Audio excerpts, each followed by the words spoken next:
All right, we are live. Yep, give me 1 second.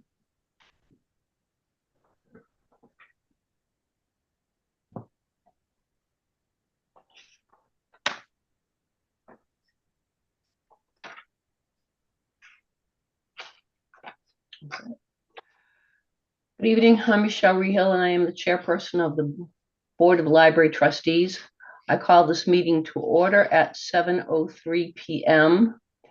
I will read the Governor Healy's advisory regarding remote meetings. This open meeting of the Library Board of Trustees is being conducted remotely pursuant to Chapter 2 of the Acts of the 2023, an act relative to extending certain COVID-19 measures adopted during the state of emergency, signed into law on March 29th, 2023.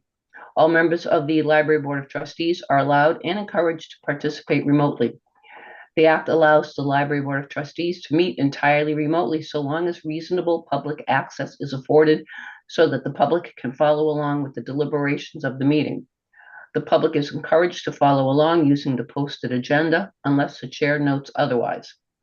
Members of the public who wish to view the live stream of this meeting may do so by going to Northborough Remote Meetings on YouTube via the link listed on the agenda.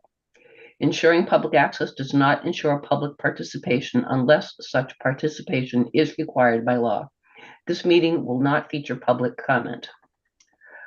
Members, I will now do the roll call attendance. When I call your name, please respond in the affirmative.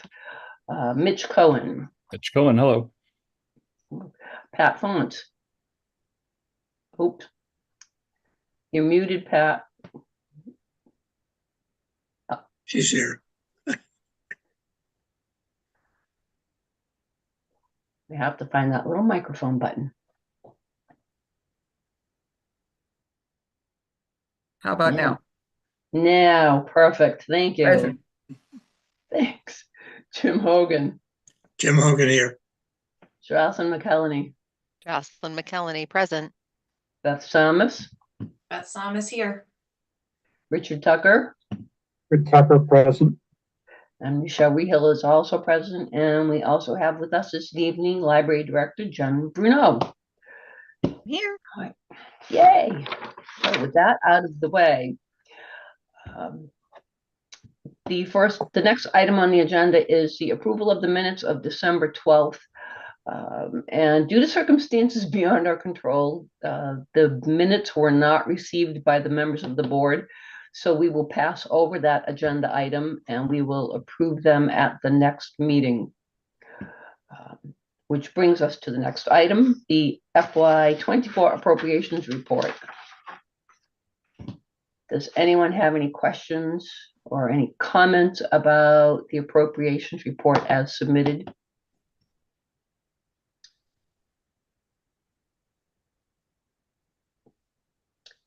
Seeing none, hearing none, I'm going to say that we're all happy with the report and we will move on to the library director's report.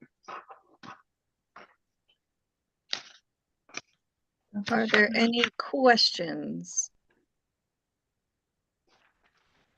Other than what can we do to keep Katrina? No. Yeah. Keep supporting that budget request for my assistant director position. We might be able to get her back one day. No, I'm gonna miss her. She's been here for 9 years. If I say more, I'll start crying again. I've already done that once.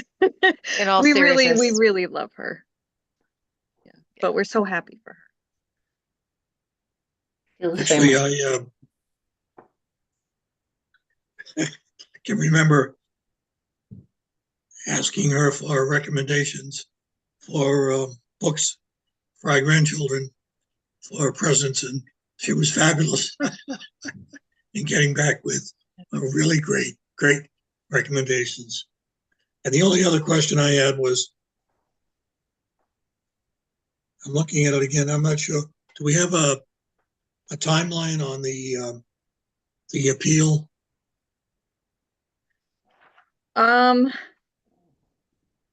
Let's see. It's ready. I mean, pending any corrections or requested changes, it's ready to go out.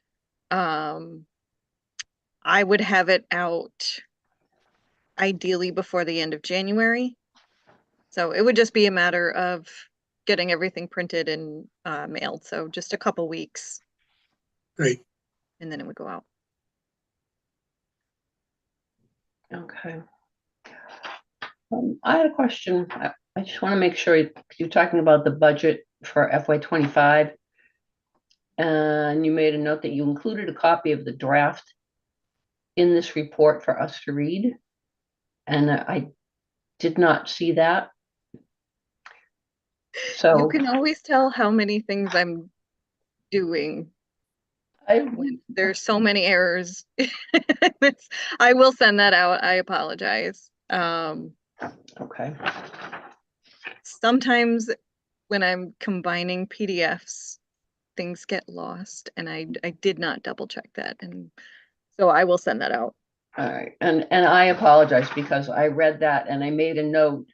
I saw that you had written that and I said, oh, I must have missed that when I was looking at the email. And then I went back and checked and said, oh, so I wrote myself a note that said, ask for the budget. And I didn't. I'll So send it. I I'll am send it sorry. before the end of the night. Okay. Thank you. Yep. All right. So we've had our, yeah, happy for her, sad for us. Talk about the budget. Does anybody else have any other questions or comments about anything in the report?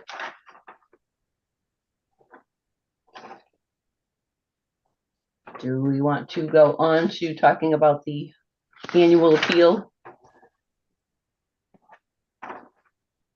Did anyone have any input? Could you indulge me? I know that everybody calls me Pat, but when it comes to official documents, I'd like to be Patricia. Tricia. So at the end of the repeal, it has a list of trustees. Oh, sure. I would appreciate that. Thank you. I mean, I'm Pat 99% of the time, but on official stuff, I'm Patricia. Sure. Now, Pat, do you want me to do that in the minutes as well? No, I'm fine with the minutes. It's just, Okay, we're going great. up to our public, Okay, because you and I are Pat. All right. I was gonna say, wait a minute. Do I have to call her Patricia in meetings now? Nope. No. Thank you. Michelle, I have a minor note, only peripherally related to the appeal letter. It suggests going to the website and clicking the donate button. Currently, the donate button is kind of buried at the bottom and hard to find. It might be nice to make it more prominent, at least during the first 30 days that the letter goes out, something like that, if possible. Took me a minute to find it. Sure. Yeah, I could make a slide on the front page as well. That sort of directs people to the PDF of this. And also has that donate button, but I can also make it more prominent. I thought it was interesting.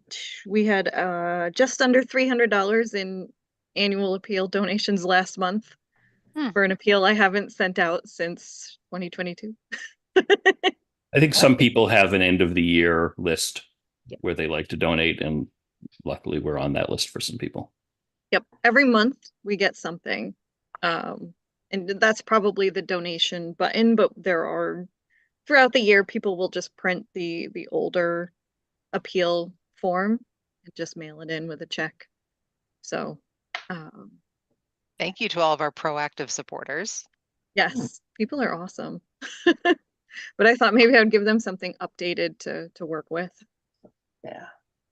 Well, I think it's over the years, it's been a really good indicator, to me anyway, of how people really do value the library. I mean, they pay with their, with their checkbooks, which is great. Agree. It's also a good marketing tool. I'm not sure. I mean, obviously we stay busy. but we do so many different things that I think it's easy to miss, even if you regularly attend the library. You may not necessarily know, like if you come for story time, you may not necessarily know that we also do CPR trainings and things like that. So that's kind of what I was using it for in Mhm. part. This was like, look at all the things we do. I agree. I hadn't thought about it that way, but um, it is a good piece of marketing. So, all right. Does this require a vote, or are we just going to go ahead with this? I don't think it required a vote, at least when I looked back. We hadn't voted on the last one. It was on the agenda for everybody to review and sort of looking for consent, I think. All right. So I'm going to say, do we have consent that we would like to do this? Yeah.